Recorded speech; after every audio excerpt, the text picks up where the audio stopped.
E a produção de Francis Bacon segue essa linha, figuras brutas, grotescas, que parecem derreter, violência, sexualidade, cores fortes, sangue.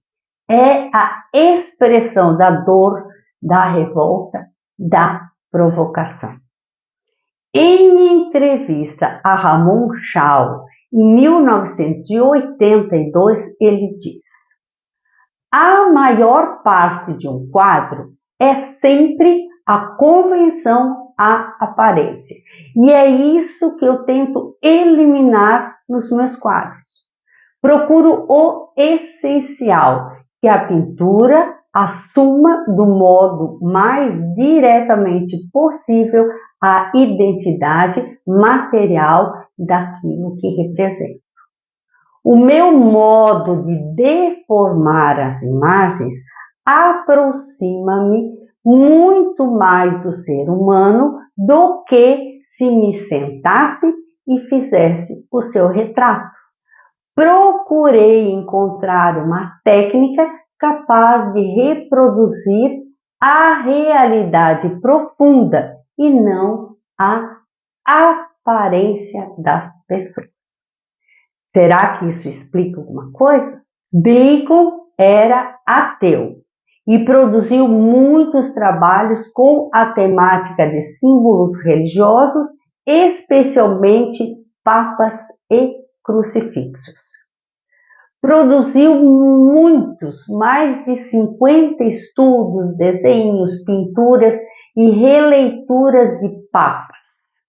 E a mais conhecida é sobre o retrato do Papa Inocêncio X, de Diego Velázquez.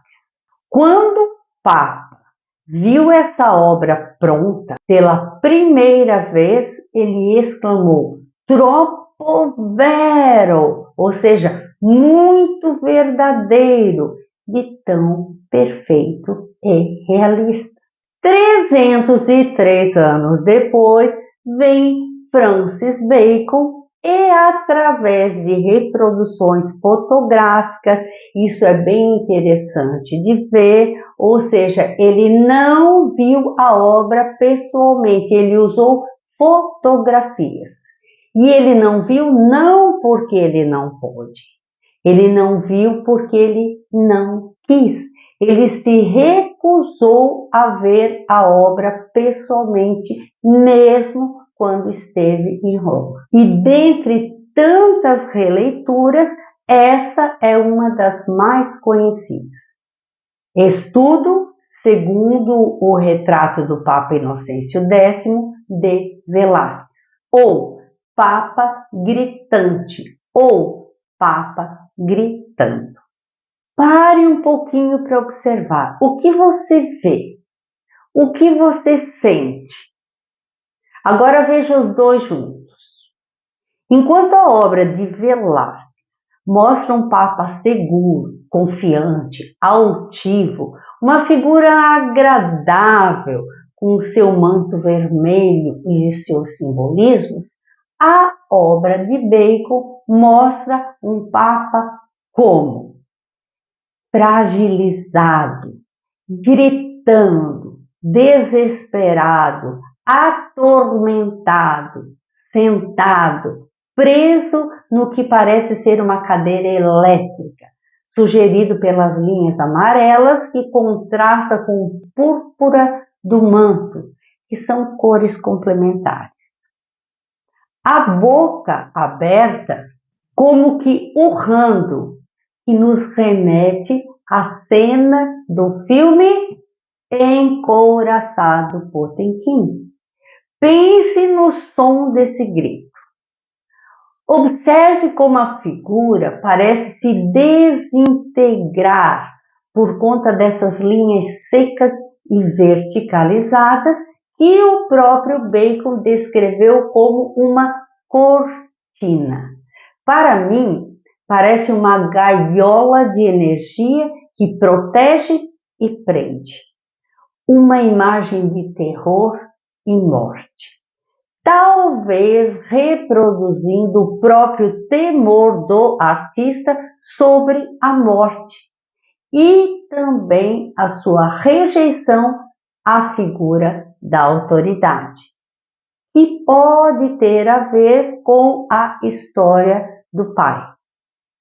Para mim, é como se a obra de Velázquez mostrasse o visível, o aparente, a casca, enquanto Bacon desvela, mostra o que está oculto, escancara, expõe as vísceras do medo, do pavor.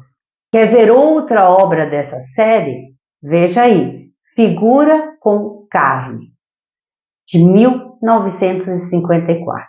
O Papa Inocêncio X, como se decompondo entre duas carcaças de animais.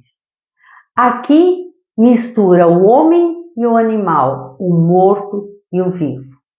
Sugere a perda da identidade e a presença da morte, com a vida se esvaindo pela boca e grita.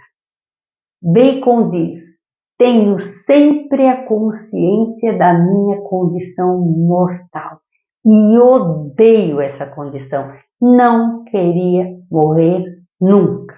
Em uma entrevista, Francis Bacon diz que criou coisas que o intelecto não poderia produzir. O que isso significa? Que houve casos em que ele queria pintar uma coisa e não tinha jeito, saía outra que nem ele sabia. Como no caso desta obra, Pintura de 1946, em que ele diz que queria pintar um pássaro caindo sobre um campo de grama. Mas cada pincelada direcionava para essa obra e ele não sabe explicar.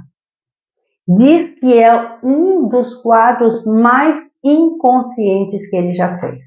Observe, é como uma figura de um ditador envolvido pelas carnes. Ele não cansa de dizer o quanto acha maravilhosas as carcaças penduradas nos açougues, com sangue, com as suas cores. E ele foi questionado sobre a beleza de suas obras e sobre como as pessoas acham um horror, que ficam chocadas com o sangue e o pavor. E ele responde que como poderia competir com os horrores que vemos todos os dias no noticiário, com a violência da vida. E ele sempre pensou as imagens como sensações. E a vida é sensação.